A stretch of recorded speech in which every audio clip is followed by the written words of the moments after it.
Welcome to Marathi events and law.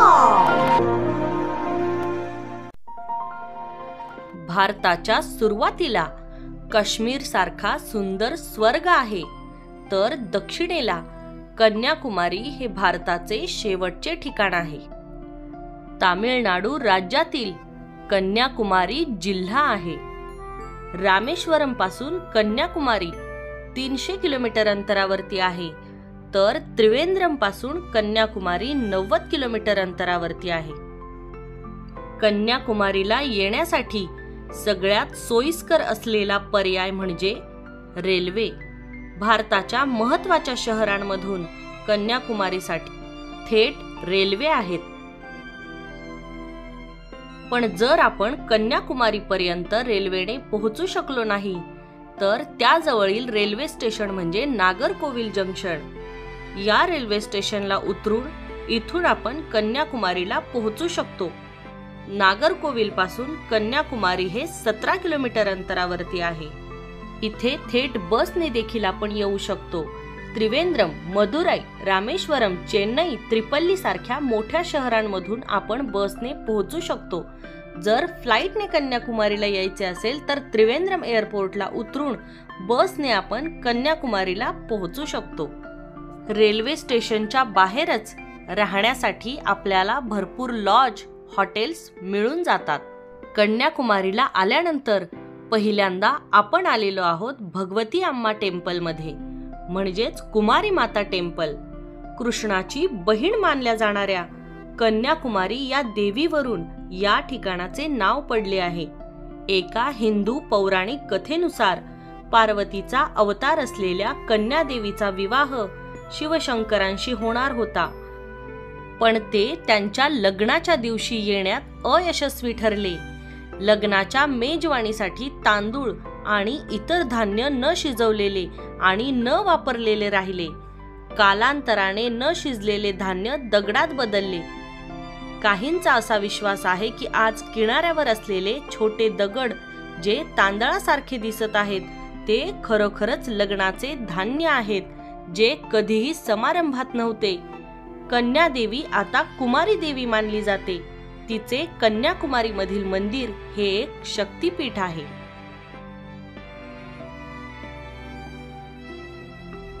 हे मंदिर 3000 वर्ष जुने असून परशुरामाने निर्माण केलेले पहिले दुर्गा मंदिर आहे आणि 108 शक्तिपीठांपैकी एक आहे. याचा उल्लेख रामायण महाभारतामध्ये आढळतो. मंदिरामध्ये प्रवेश करण्यासाठी पुरुषांना कमरेच्या वरचे वस्त्र काढावे लागते. मंदिरामध्ये दर्शन करण्यासाठी सकाळच्या वेळेमध्ये खूप गर्दी असते, पण जर संध्याकाळच्या वेळी मंदिरामध्ये गेले तर मंदिरामध्ये अजिबात गर्दी नसते. अगदी 5 मिनिटांमध्ये आपले दर्शन होऊन जाते. त्याचबरोबर मंदिरामध्ये अन्नछत्र देखील चालवले जाते.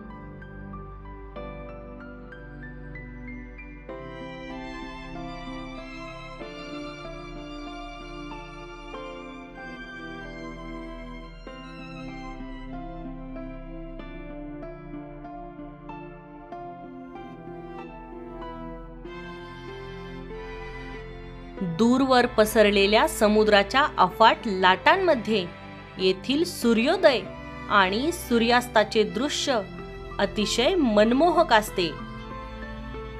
आम्ही पहाटे 5 वाजताच सूर्योदय पाहण्यासाठी रूम मधून बाहेर पडलो. सूर्योदय आणि सूर्यास्त पाहण्याचे कन्याकुमारी हे ठिकाण भारतातील सगळ्यात प्रसिद्ध ठिकाण म्हणून ओळखले जाते.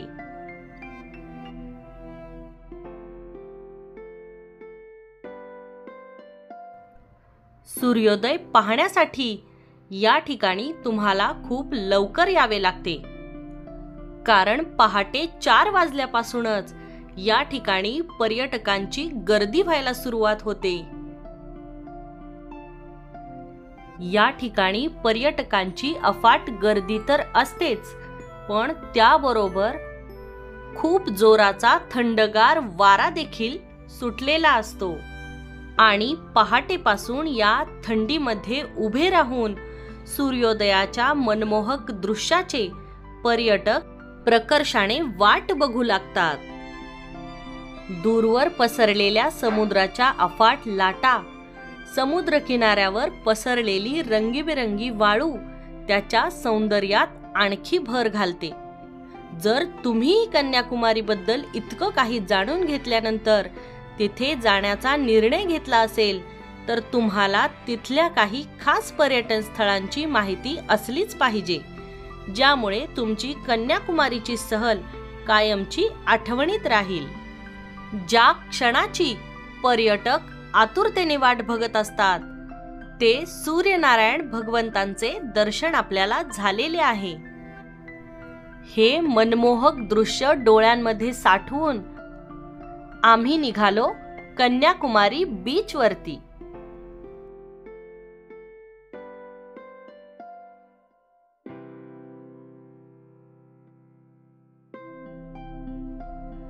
आयुष्यात महासागरांचा त्रिवेणी संगम अनुभवायचा असेल तर या ठिकाणाला अवश्य भेट द्या.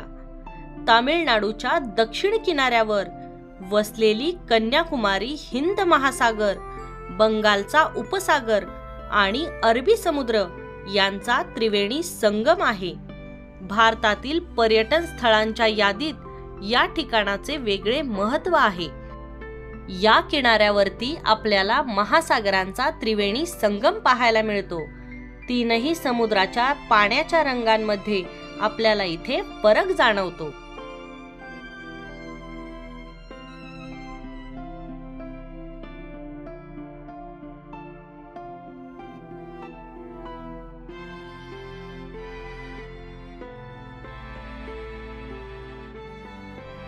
बीचवरती समुद्राच्या लाटांचा आनंद घेत मस्त धमाल मस्ती करून आम्ही सगळे निघालो कन्याकुमारीतील दुसरे मुख्य आकर्षण पाहण्यासाठी, ते म्हणजे विवेकानंद रॉक मेमोरियल.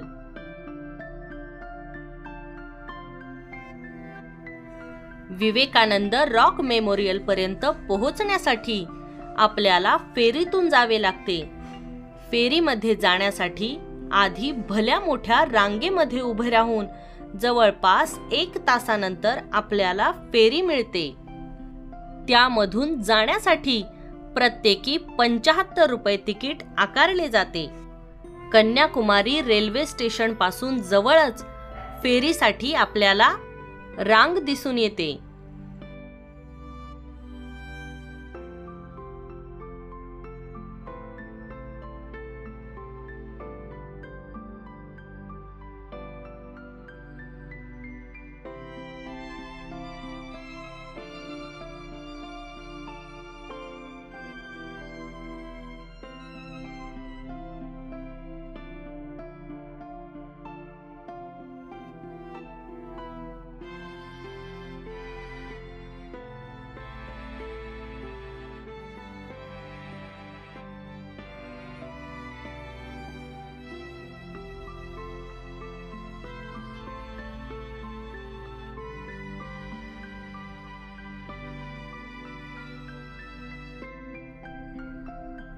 रांगेमधून निघाल्यानंतर आता आपण पोहोचलेलो आहोत ते समुद्र किनाऱ्यावरती.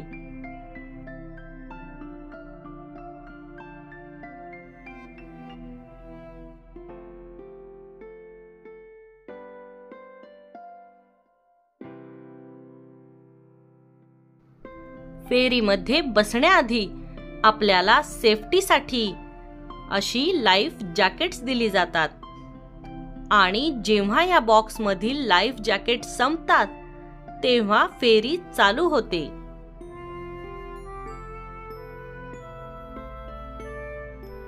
फेरीमध्ये बसून समुद्राची सैर करताना उंच उसळणाऱ्या लाटांचा आनंद घेण्याचा अनुभव काही निराळाच असतो.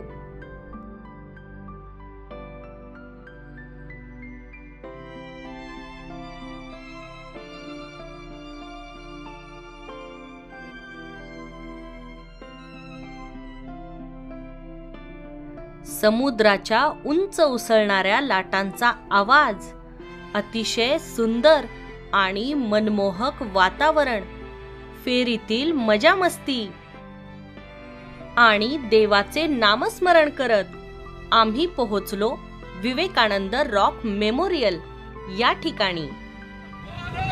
सियावर रामचंद्र की भारत माता की भारत माता की वंदे वंदे वंदे बोलो सियावर रामचंद्र की जय बजरंगबली की।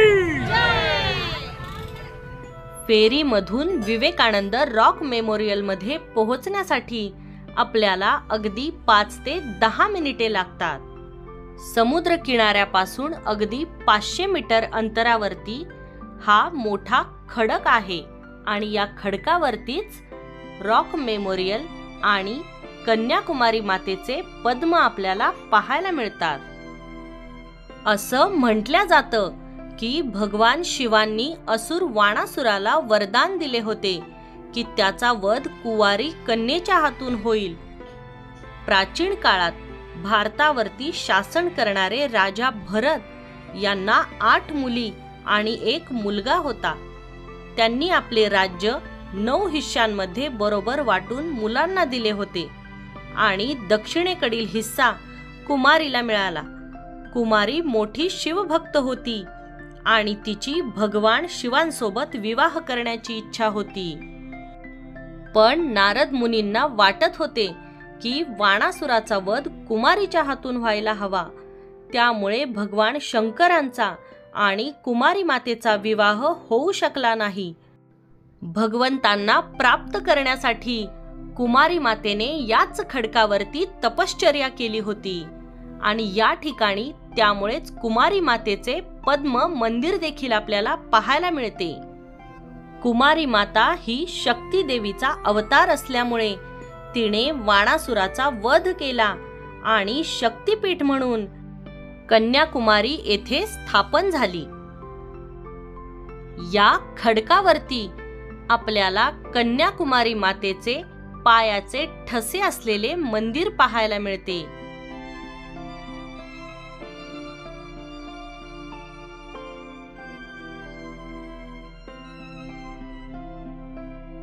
मंदिरामध्ये एका दगडावरती असलेल्या कुमारी मातेच्या पायाच्या ठशाचे आपल्याला दर्शन होते।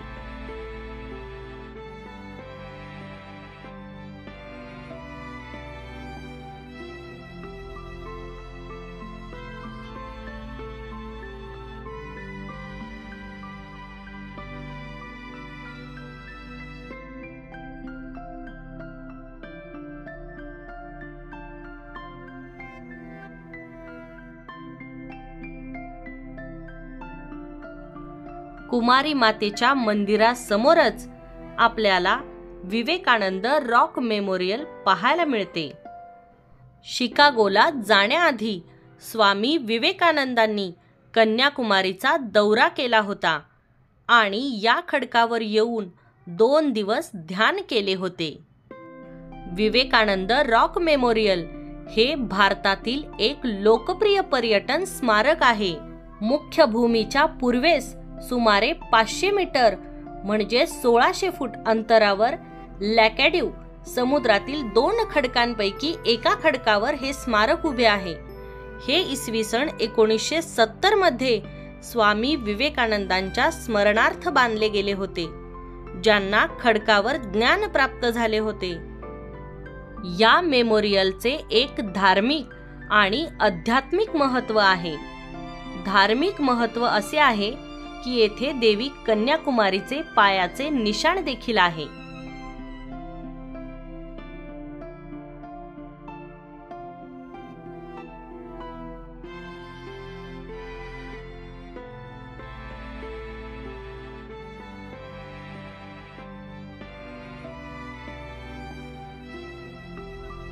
विवेकानंद रॉक मेमोरियलच्या बाजूलाच आपल्याला ध्यान मंडपम पाहायला मिळते।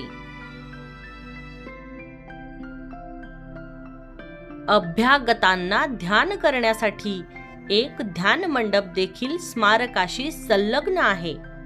मंडपाच्या रचनेत भारतातील मंदिर वास्तुकलेच्या विविध शैलींचा समावेश आहे. त्यात विवेकानंदांचा पुतळा देखील आहे. स्मारकामध्ये 2 मुख्य संरचना आहेत, विवेकानंद मंडपम आणि श्रीपाद मंडपम. ध्यान मंडपम मधून बाहेर पडल्यानंतर आपण पुन्हा परतीसाठी फेरीच्या रांगेमध्ये येऊन उभे राहतो. त्याच फेरीमधून परतीला निघाल्यानंतर आपल्याला पाहायला मिळते ते तिरुवल्लुवर यांचा पुतळा. तिरुवल्लुवर पुतळा हा कवी आणि तत्वज्ञ वल्लुवर यांचा 7000 टन दगडी पुतळा आहे. त्याची उंची 29 मीटर म्हणजेच 55 फूट आहे आणि ती 38 फूट खडकावर उभी आहे. हा पुतळा संपत्ती आणि सुखाचे प्रतिनिधित्व करतो असे म्हणतात. तीच फेरी आपल्याला या पुतळ्यापर्यंत देखील घेऊन जाते. आता आपण कन्याकुमारीतील इतर पर्यटन स्थळे देखील पाहणार आहोत. गांधी स्मारक मंडपम. विसर्जनाच्या आधी ज्या ठिकाणी महात्माजींच्या अस्थींचा कलश लोकांच्या दर्शनासाठी ठेवण्यात आला होता त्या ठिकाणी गांधी स्मारक मंडपम बांधण्यात आला आहे. इथे कुठलीही एंट्री फी नाही. गांधीजींच्या अस्थी देशातील वेगवेगळ्या 12 ठिकाणी ठेवण्यात आल्या होत्या आणि त्यापैकी एक ठिकाण म्हणजेच कन्याकुमारी या ठिकाणी गांधीजींच्या अस्थींचे विसर्जन करण्यात आले. आवर लेडी ऑफ रॅन्सम चर्च हा चर्च कन्याकुमारीतील मुख्य पर्यटनांपैकी एक आहे. हा चर्च एक कॅलोथिन चर्च आहे जो मदर मेरीला समर्पित आहे. पद्मनाभपुरम पॅलेस कन्याकुमारी पासून 33 किलोमीटर अंतरावरती हा पॅलेस आहे. हा पॅलेस जगातील सगळ्या प्रसिद्ध पॅलेस पैकी एक आहे. या पॅलेसला 17व्या शतकात बनवला गेला होता. या पॅलेसचे वैशिष्ट्य म्हणजे हा पॅलेस पूर्णतः सागवानी लाकडांपासून बनवला गेला आहे. त्यानंतर आपण आलेलो आहोत थिरपारप्पू वॉटरफॉल या ठिकाणी. हे ठिकाण कन्याकुमारी पासून 50 किलोमीटर अंतरावरती आहे. या ठिकाणी आपण बोटिंगचा देखील अनुभव घेऊ शकतो. त्यानंतर आपण आलेलो आहोत सुशिंद्रम श्री थन्नुमयम स्वामी टेम्पल. हे मंदिर जवळपास 2 एकर जागेमध्ये असून कन्याकुमारीतील प्रसिद्ध पर्यटन स्थळ आहे. हे मंदिर भारतातील प्रसिद्ध 108 शिव मंदिरांपैकी एक आहे. या मंदिराच्या पूर्व दिशेला 11 मजली गोपुरम आहे. या मंदिराचे खास वैशिष्ट्य हे आहे की मंदिराच्या काही खांबांमधून संगीत धून ऐकू येते आणि त्याबरोबरच एका मूर्तीचे कान आरपार आहेत. यानंतर आपण आलेलो आहोत वट्टाकोटाई फोर्ट या ठिकाणी. हा किल्ला कन्याकुमारी पासून अगदी 6 किलोमीटर अंतरावरती आहे. याला सर्कल फोर्ट म्हणून देखील ओळखले जाते. तर मंडळी, ही होती आपली कन्याकुमारीची यात्रा. तुम्हा सगळ्यांना हा व्हिडिओ कसा वाटला हे कमेंट करून नक्की सांगा. पुन्हा भेटूयात नवीन व्हिडिओमध्ये. धन्यवाद.